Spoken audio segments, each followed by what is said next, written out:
If those hostages aren't back, I don't want to hurt your negotiation. If they're not back by the time I get into office, all hell will break out in the Middle East. Even before coming into office, U.S. President Donald Trump had an impact on the Middle East. Qatar, the Arab Republic of Egypt, and the United States are happy to announce the success of joint mediation efforts in order to reach a deal between the parties in conflict in the Gaza territory. A hostages and ceasefire deal between Israel and Hamas began on January 19th, seeing a temporary halt to 15 months of war and the return of 33 hostages.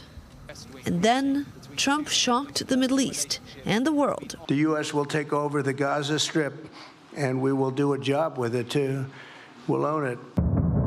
After reaching a stalemate in negotiations on March 18th, Israel launched a surprise attack on Gaza, breaking the ceasefire with Hamas and restarting the war, trying to push Hamas into releasing the remaining hostages. Trump has unapologetically stood by Israel, not only on Gaza, but also on the issue of Iran and its proxies. I'm for stopping Iran, very simply, from having a nuclear weapon. They can't have a nuclear weapon. As well as on the International Criminal Court. Now, almost 100 days into Trump's second term, small cracks are appearing in the relationship. For the first time, the U.S. held direct talks with Hamas on reaching a ceasefire deal. I think that a conversation and a dialogue is very important. Trump has also begun pushing for Israel to allow humanitarian aid to the Strip. Gaza came up, and I said, we got to be good to Gaza.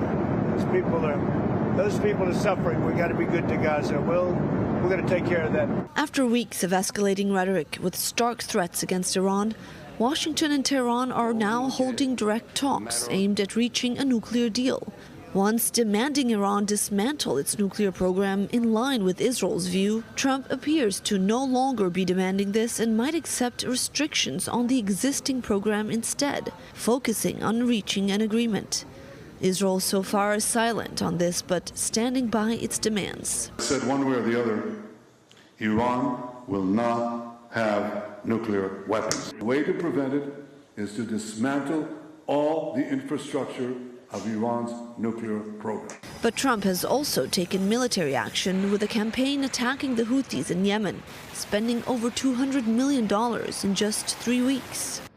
Trump's focus on deal-making also means he closed deals worth hundreds of billions of dollars with Saudi Arabia and the UAE. The Saudis have also gained a new place in the international arena, hosting talks between the U.S. and Russia and meetings with Ukraine in an attempt to achieve a ceasefire there.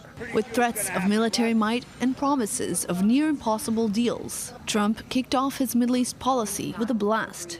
The next big step is expected to be his trip to the region, starting off in Saudi Arabia in mid-May.